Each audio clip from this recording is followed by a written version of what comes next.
Il y a quelques semaines, nous avons commencé une nouvelle série qui nous fera découvrir 3 des doctrines de base du christianisme. Au cours des prochains mois, nous nous pencherons sur le péché, la repentance et le salut. Il y a quelques semaines, nous avons expliqué pourquoi il est important de parler du péché. Il existe de nombreuses raisons pour lesquelles nous devons apprendre à connaître le péché. Lorsque nous apprenons à connaître le péché, nous apprenons à connaître notre culpabilité, ce qui devrait nous pousser à nous repentir. Plus nous comprenons notre méchanceté, plus nous comprenons l'amour de Dieu pour nous. Lorsque nous comprenons à quel point Dieu est bienveillant à notre égard, nous l'aimons automatiquement davantage. L'apprentissage du péché nous aidera également à comprendre la nécessité de l'enfer et nous donnera un dégoût pour le péché lui-même. Il y a quelques semaines, nous avons défini le péché comme étant le choix que fait une personne de vivre pour elle-même. Nous avons expliqué que nous ne devions pas considérer le péché comme une action physique, mais plutôt comme la décision de vivre notre vie de manière égoïste.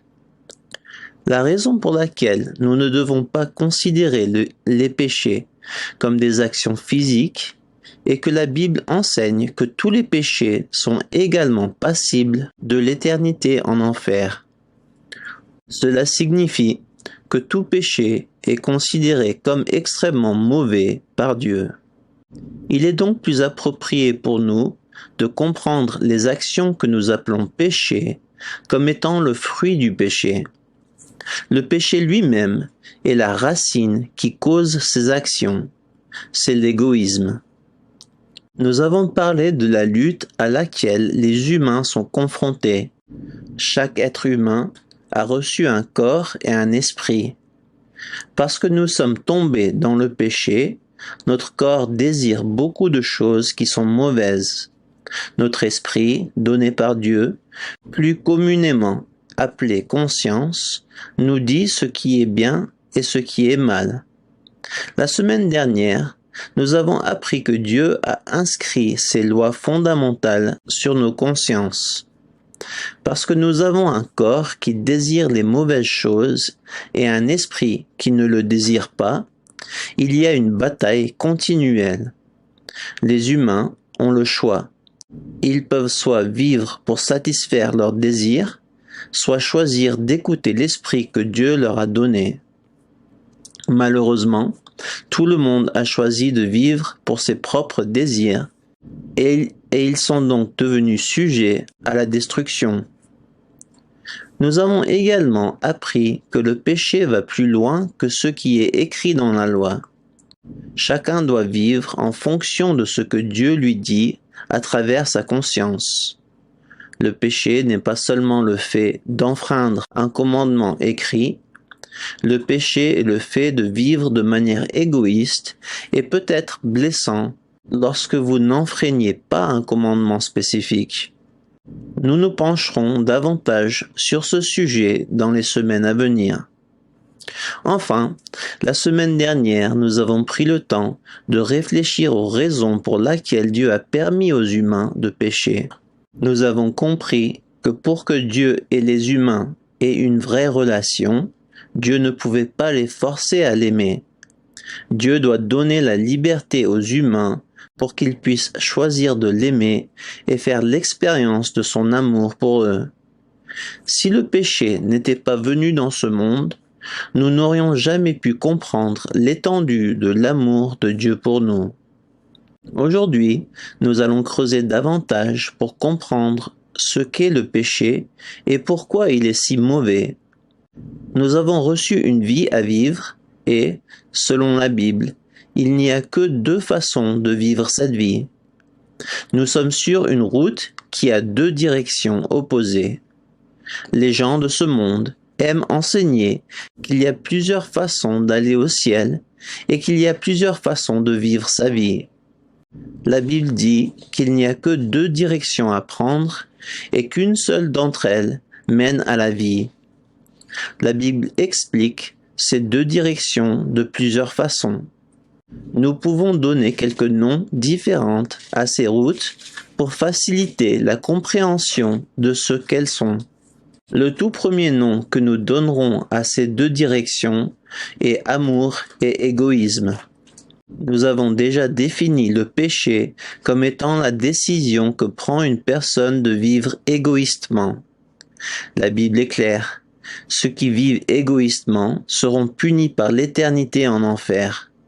La Bible est également claire sur le fait que la direction opposée est celle de l'amour et que ceux qui vivent dans l'amour iront au paradis.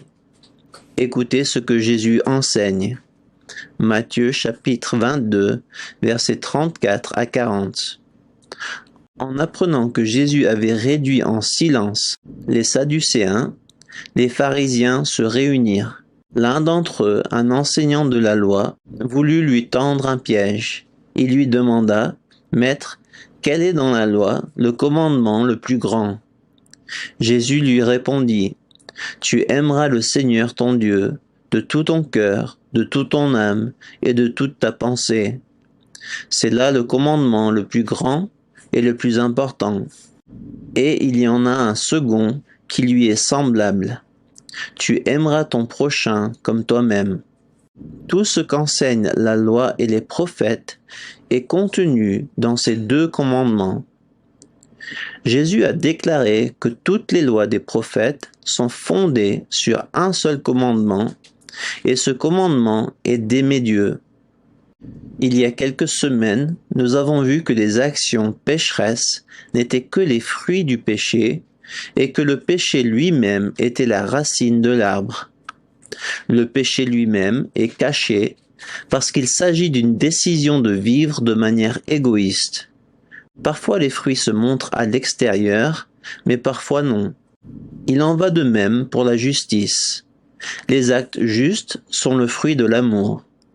Parfois, il y a un cœur aimant, mais le fruit lui-même n'est pas apparent, ou du moins pas compris par ceux qui regardent l'arbre. Tout acte juste doit être enraciné dans l'amour, sinon il ne sera pas accepté par Dieu. Jésus dit que le plus grand commandement va de pair avec un autre commandement. Jésus dit que si vous aimez Dieu, vous aimerez automatiquement vos voisins. Si vous vivez dans l'amour de Dieu et de vos voisins, vous ne pécherez pas. Cela signifie que lorsque nous péchons, nous n'aimons pas Dieu à ce moment-là. Lorsque nous péchons, nous nous aimons nous-mêmes et nous allons dans la direction complètement opposée de l'amour. Nous allons bientôt examiner des versets qui rendent cette affirmation très claire. Avant de le faire, essayons d'imaginer une dernière chose dans notre esprit. La Bible dit qu'il y a une raison ultime pour laquelle nous choisissons de vivre. Soit nous vivons pour Dieu, soit nous vivons pour nous-mêmes. Toute autre chose pour laquelle nous pourrions vivre est secondaire par rapport au but premier de notre vie. Il est utile de représenter les gens comme ayant un podium de ce qui est important dans leur pensée. Lorsqu'une personne vit en honorant Dieu, son but ultime dans la vie est de plaire à Dieu. Ces personnes peuvent être chefs d'entreprise, médecins, chauffeurs de bus ou missionnaires, mais elles auront une chose en commun. Elles feront tout par amour de Dieu. Si Dieu occupe la première place sur leur podium, leurs voisins seront en deuxième place. Toute décision prise par ces personnes sera basée sur la volonté de Dieu, telle qu'elles la comprennent, et elles penseront à ceux qui les entourent. Une personne juste aura de l'amour pour elle-même, mais ses désirs ne viendront qu'en troisième position. Il est important de se mettre sur le podium à la troisième place, car Dieu ne nous a pas appelés à vivre comme un moine religieux qui refuse à son corps tout désir. La Bible ne dit pas que tous les désirs du corps sont mauvais et que tous les plaisirs de ce monde sont mauvais. La Bible dit seulement que nous ne devons pas vivre pour satisfaire nos désirs. Dieu peut appeler certains d'entre nous à vivre dans la pauvreté, mais le plus important est que nous suivons la volonté de Dieu et non la nôtre. Une personne pécheresse se place en première place sur le podium. Une personne pécheresse peut placer Dieu en deuxième position et aimer ses voisins en troisième position dans sa vie. La plupart du temps, ces personnes peuvent agir comme des personnes justes. Elles vont à l'église, elles prient, donnent à l'église et aident leurs prochains. Mais leur amour ultime est eux-mêmes. Lorsqu'une personne pécheresse désire intensément quelque chose, la volonté de Dieu passe à la trappe et elle perd toute attention qu'elle aurait pu avoir pour son prochain. Lisons quelques versets sur ce sujet. Matthieu chapitre 16, versets 24 à 26. Puis, s'adressant à ses disciples, Jésus dit, « Si quelqu'un veut marcher à ma suite, qu'il renonce à lui-même, qu'il se charge de sa croix et qu'il me suive. Car celui qui est préoccupé de sauver sa vie le perdra, mais celui qui perdra sa vie à cause de moi le retrouvera. Si un homme parvient à posséder le monde entier, à quoi cela lui sert-il s'il perd sa vie? Et que peut-on donner pour racheter sa vie? » Cette déclaration est peut-être l'une des plus importantes du Nouveau Testament. Jésus dit quelque chose de très important que tous les chrétiens doivent comprendre.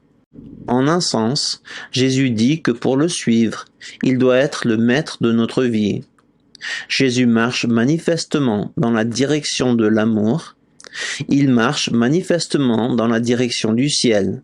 En fait, Jésus dit qu'il est le chemin de la vie. Jean chapitre 14, verset 6. « Je suis, moi, le chemin, répondit Jésus. Je suis la vérité et la vie. Personne ne va au Père sans passer par moi. » Jésus dit que ceux qui veulent marcher dans la même direction que lui et ceux qui veulent trouver la vie doivent faire deux choses. La première chose que nous devons faire pour trouver la vie est de nous renier nous-mêmes. C'est pourquoi nous avons nommé la direction opposée de l'amour l'égoïsme. Si nous voulons suivre Jésus, nous devons nous détourner de l'égoïsme. Nous ne pouvons plus vivre selon nos propres désirs, mais écouter l'Esprit que Dieu nous a donné. La deuxième chose que nous devons faire, si nous voulons suivre Dieu, est de prendre notre croix chaque jour. Que signifie prendre sa croix? Jésus est allé sur la croix pour rendre service à ses voisins. C'est pour nous qu'il est allé sur la croix. Lorsque Jésus dit que nous devons prendre notre croix, il nous demande d'aimer nos voisins et de les servir au quotidien. De la même manière que Jésus est venu pour servir, nous devons aussi renoncer à nous-mêmes et servir les autres. Matthieu chapitre 20, versets 26 à 28. Qu'il n'en soit pas ainsi parmi vous. Au contraire, si quelqu'un veut être grand parmi vous, qu'il soit votre serviteur. Si quelqu'un veut être le premier parmi vous, qu'il soit votre esclave. Car de même, le Fils de l'homme n'est pas venu pour se faire servir, mais pour servir et donner sa vie en rançon pour beaucoup. Jésus dit ensuite que ceux qui veulent sauver leur vie la perdront, mais ceux qui sont prêts à perdre leur vie pour lui la trouveront. Ceux qui vivent cette vie en cherchant le confort et le plaisir pour eux-mêmes finiront par perdre leur vie et passer l'éternité en enfer. Ceux qui mènent une vie égoïste blesseront les autres et mériteront finalement cette punition. Ceux qui sont prêts à renoncer à leurs désirs ici-bas afin de servir les autres et de suivre Jésus recevront le don de la vie éternelle. Une vie vraiment satisfaisante ne peut être trouvée qu'en Jésus-Christ. Ceux qui essaient de trouver la vie dans les choses de ce monde ne trouveront que douleur et souffrance. Ceux qui sont prêts à faire confiance à Dieu et à renoncer à leur confort recevront une vraie joie. Écoutez ce que dit Jésus. Jean chapitre 10, verset 10. Le voleur vient seulement pour voler, pour tuer et pour détruire. Moi, je suis venu afin que les hommes aient la vie, une vie abondante. Seul Dieu peut combler tous nos désirs. Dans Matthieu chapitre 16, verset 26, Jésus dit que cela n'a aucun sens de gagner le monde entier si cela doit vous coûter votre âme. À quoi servent les trésors de cette terre si vous les perdrez un jour et passez une éternité séparée du Créateur de la vie? Quand j'étais jeune, j'ai pris la décision de ne pas vivre pour mes propres désirs, mais de faire tout ce que Dieu me demandait de faire. Si j'avais suivi mes désirs, j'aurais peut-être trouvé un ranch dans une région reculée du Canada où je pourrais passer mon temps à chasser et à la pêche, loin de la vie urbaine. J'ai grandi en tant qu'enfant de missionnaire en France, et lorsque ma famille revenait au Canada pour visiter la famille et les églises, j'aimais passer du temps à la ferme de mon oncle. Mon oncle et sa famille passaient beaucoup de temps sur la rivière à pêcher et à chasser. J'adorais être dans les bois, sur un quad ou une motoneige. Pour moi, la vie à la ferme était un paradis. Au lieu de suivre mes désirs personnels, j'ai fini par passer une grande partie de ma vie au Népal, dans une ville surpeuplée. Au fil des ans, Dieu m'a guidé vers un ministère d'enseignement et d'implantation d'églises qui m'a amené dans des villages reculés de l'Himalaya. J'ai fini par passer des journées entières à parcourir les montagnes du Népal sur ma moto et à parcourir ces vallées sauvages. J'étais prêt à renoncer à mes désirs pour Dieu, et Dieu, comme promis, m'a donné la vie en abondance. Il est arrivé un moment où Dieu nous a demandé, à ma famille et moi, de déménager au Canada pour travailler parmi les Premières Nations. Une fois de plus, Dieu me demandait d'abandonner les choses que j'aimais et de lui faire confiance. Bien que je cherchais un lieu de ministère dans les montagnes du Canada, Dieu nous a appelés dans la petite ville de Big River, dans les plaines de Saskatchewan. C'était difficile d'abandonner mon amour pour le Népal, mais une fois que nous avons déménagé à Big River, Dieu a finalement réalisé mon rêve que j'avais depuis mon enfance. J'avais abandonné mon amour pour la chasse et la pêche pour aller au Népal, mais j'avais aussi abandonné mon amour pour le ski. Big River est un endroit clé pour la pêche et la chasse et, chose surprenante, ils ont une belle petite piste de ski à 5 minutes de la ville. Une fois de plus, Dieu a été fidèle en me donnant la vie. Mais pour que je puisse trouver la vie et la joie, je devais être prêt à renoncer à mes désirs. Les paroles de Jésus sont très vraies, car celui qui veut sauver sa vie la perdra, mais celui qui perd sa vie pour moi la trouvera. Je vous encourage à confier votre vie à Jésus. N'ayez pas peur de vous renier et de le suivre. Revenons à nos deux directions. Nous avons lu comment une direction est identifiée par la Bible comme étant la direction de l'amour.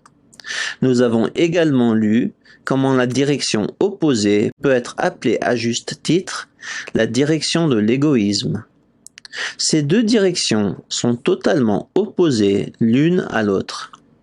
La Bible les identifie de deux autres façons.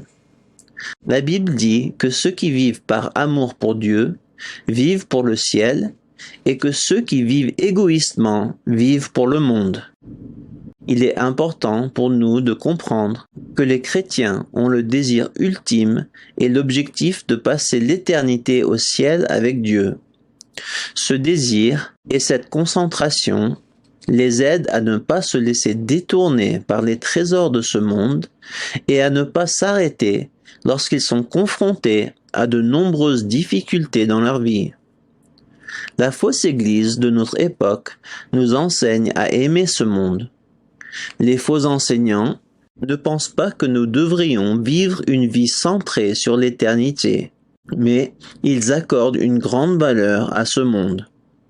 Ces enseignants croient que c'est le travail de l'Église de changer ce monde en paradis, et ils passent donc beaucoup de temps à essayer d'apporter la justice sociale et le changement. Ces églises sont également impliquées dans le sauvetage écologique du monde, sans comprendre que ce monde est destiné à la destruction. La Bible dit que les vrais chrétiens sont complètement concentrés sur leur vie future au ciel. Les chrétiens ne sont pas ici sur terre pour changer le monde, mais pour sauver les pécheurs perdus du monde. Écoutez ce qui est écrit dans le livre des Hébreux.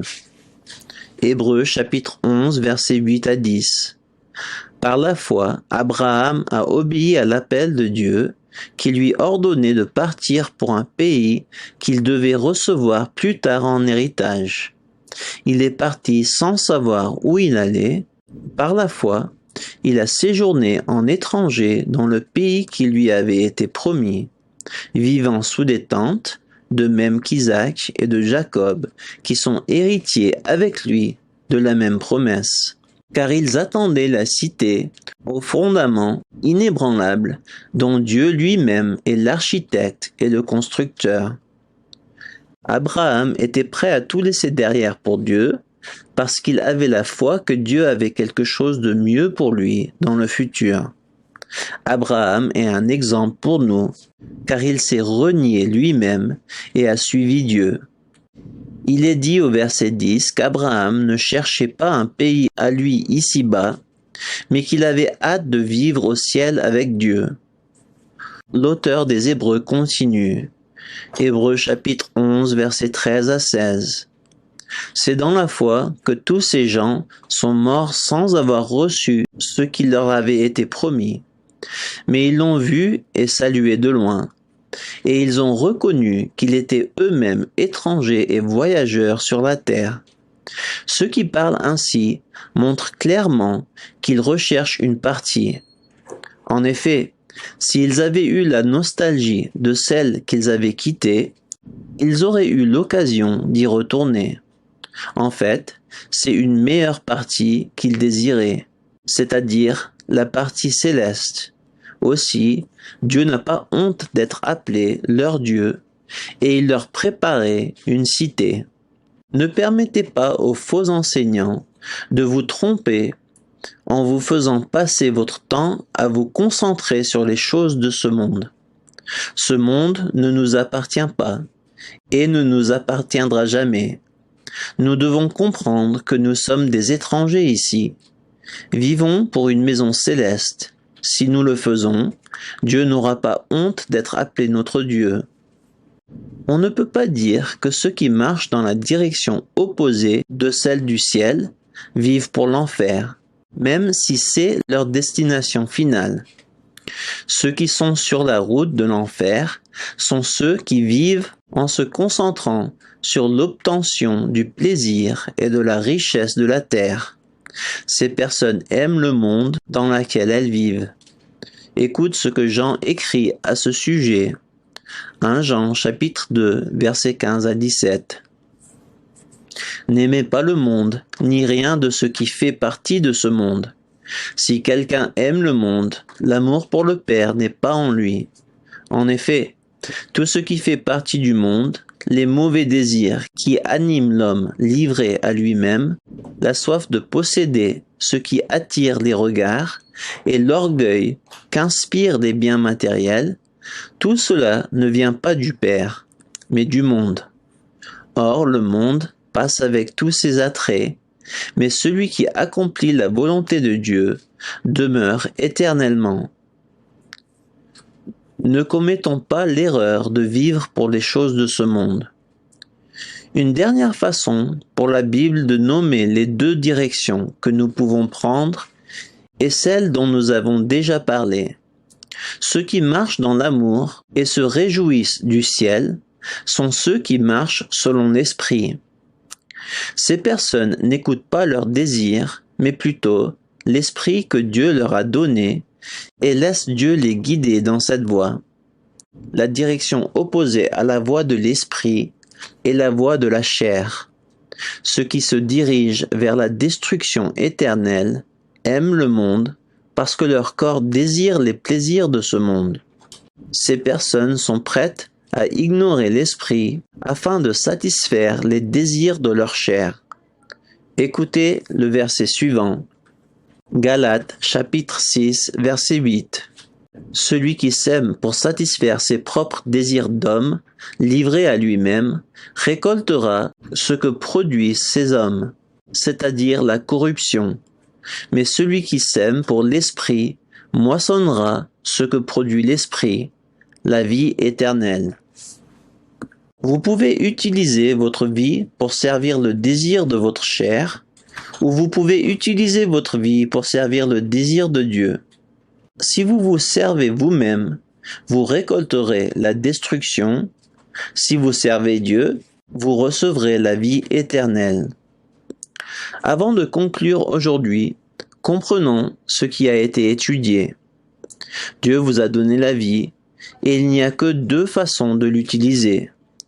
Vous pouvez choisir d'ignorer le désir de Dieu et de vivre pour vous-même, ou vous pouvez choisir d'ignorer vos désirs et de vivre pour Dieu. La Bible enseigne que chacun choisit de vivre pour ses propres désirs, et c'est la racine du péché.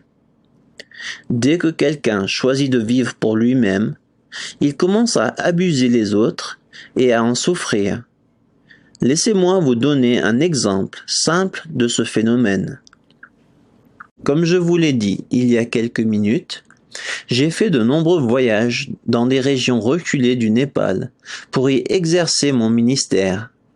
Lors d'un de ces voyages, j'ai pris un camion avec mon beau-frère David pour aller visiter et encourager de nombreuses églises. Nous avons quitté la ville où nous vivons pour atterrir dans une communauté du Nord. Au cours de ce voyage, nous avons marché pendant des semaines à travers de magnifiques montagnes accidentées en nous arrêtant dans différents villages où des églises avaient été fondées. Lorsque nous sommes arrivés à la maison, je me souviens distinctement m'être dit « J'ai marché pendant des semaines pour faire le travail du Seigneur et maintenant je vais faire une pause et ne rien faire pendant plusieurs jours. » Le lendemain, je venais de m'installer pour commencer à lire un livre lorsque ma femme est entrée pour me demander si je pouvais faire la vaisselle. Bien que je sois sorti pour aider à faire la vaisselle, ma réaction à son égard n'était pas du tout affectueuse ou réfléchie. J'avais décidé de me reposer pendant quelques jours et ma femme se mettait en travers de mes plans. Mon attitude envers elle était très blessante, d'autant plus qu'elle venait de passer plusieurs semaines sans mari et avec 4 jeunes enfants. Mon attitude envers mes enfants pendant ces jours était également blessante, car ils continuaient à se mettre en travers de mes plans de relaxation. Dieu m'a parlé à travers son esprit et m'a fait remarquer que j'étais la cause de beaucoup de troubles dans mon foyer. Il n'y a rien de mal à avoir besoin et à vouloir se reposer après avoir travaillé dur. Mais en tant que serviteurs de Dieu, nous ne pouvons pas prendre le contrôle de notre vie et vivre pour nos désirs. Dès que nous choisissons de vivre pour nos besoins et nos désirs, nous risquons fort d'ignorer les besoins de ceux qui nous entourent et de leur causer beaucoup de peine par notre attitude. Lorsque nous sommes fatigués, nous devons nous tourner vers Dieu dans la prière et au lieu d'exiger du repos, nous devons demander à Dieu de nous en donner. Nous devrions demander à Dieu de nous donner du repos, mais garder la même attitude que Jésus avait en disant « Que ce ne soit pas ma volonté, mais la tienne qui soit faite ». Si nous continuons à comprendre que notre temps et notre vie appartiennent à Dieu, nous nous reposerons tout en étant prêts à faire face aux interruptions que Dieu permettra. Lorsque nous décidons de vivre pour le Christ, nous devons être prêts à renoncer à tous nos désirs. Mais cela ne signifie pas que Dieu nous les enlèvera tous. Nous devons seulement renoncer aux désirs que Dieu nous demande. J'espère que vous continuerez à vous joindre à nous dans nos études bibliques au cours des prochaines semaines. Que Dieu vous bénisse, vous et votre famille.